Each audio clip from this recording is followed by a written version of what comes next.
喂，大家好啊！話說咧，近排見到有單嘢想同大家傾下啦。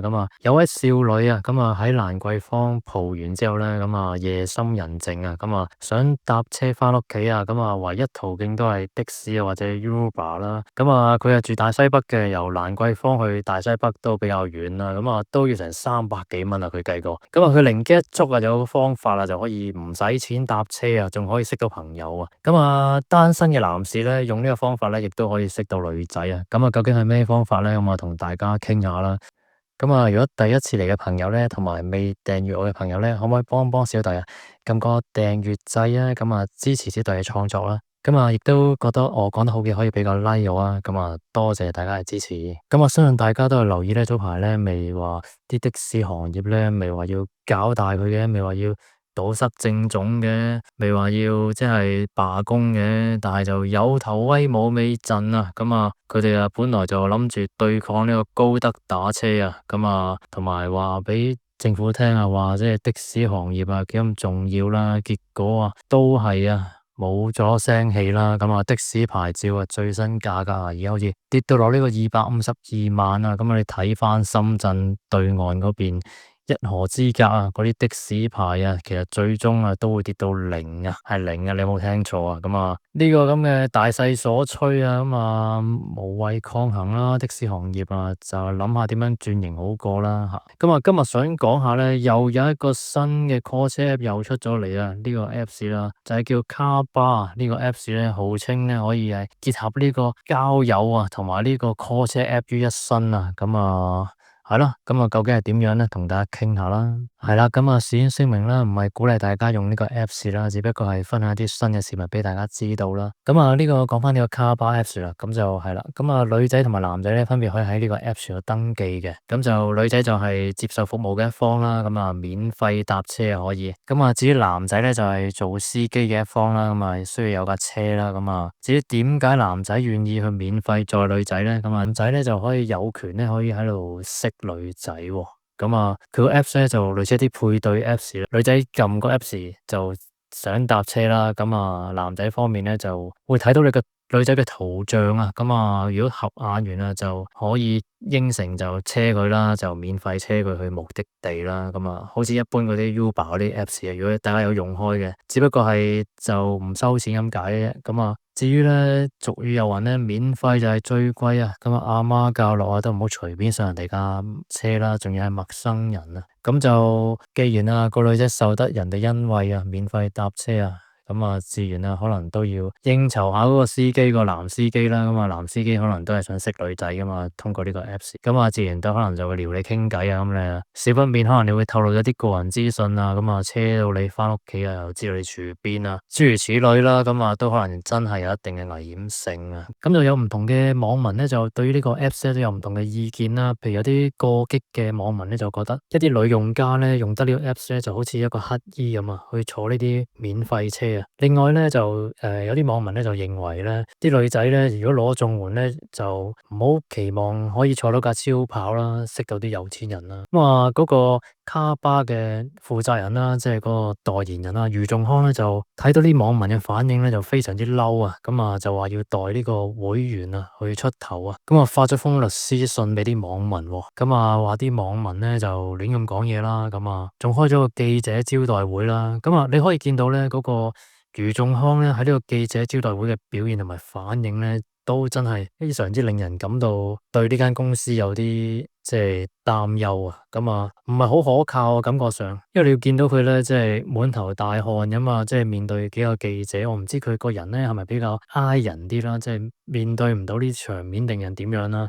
一一答唔到啲記者啲問題，又答得唔係好清楚啦。譬如記者問佢啊，嗰啲資料啊，有冇同呢個運輸署比對嗰啲車主資料啦？佢又未有正面回應啦。後來咧都運輸署都出咗聲明咧，就冇話同呢個卡巴有做呢個動作嘅。就係啦，記者就問呢個余仲康啦，呢個卡巴 app 咧嗰個創辦人係邊個啦？余仲康咧都冇肯正面咁回答記者噶，只不過係講咗係一個女性嘅創辦人啦，姓甚名誰啊，佢都唔肯講啊。同埋只係提供一啲好基本嘅創辦人嘅資料背景啦，好似好神秘咁。記者同埋呢個網民咧都好擔心咧，用呢個 apps 嘅女用家咧會唔會遇到啲變態佬啊？嗰啲男司機啊，譬如好似林過雲嗰啲咧，車你荒山野嶺咁咪大 Q 我。咁啊，呢個余仲康咧就話佢個 app 咧就有一個好完善嘅安全審計系統嘅。咁啊，啲男會員咧就需要提供個電話號碼實名認證啦。咁啊，同埋呢個用咗呢個亞馬遜嘅嗰個認證嘅系統啦，去認證啲男會員噶。咁啊，另外咧嗰個。其實你會見到咧嗰個記者會上邊咧，咪有個大律師咧，嗰個范律師啊，咁啊係咪好熟口面咧？咁啊，如果各位有留意到之前嗰單JPEX 案件咧，就呢個范律師咧就曾經同阿林作咧一齊坐埋一齊嘅，就幫林作打官司嘅。咁啊，令人咧不禁聯想起咧呢單 JPEX 呢單虛擬交易貨幣所嘅騙案咧，同呢個卡巴呢個 Apps 咧會唔會有關係咧？即係有啲咁嘅感覺喎。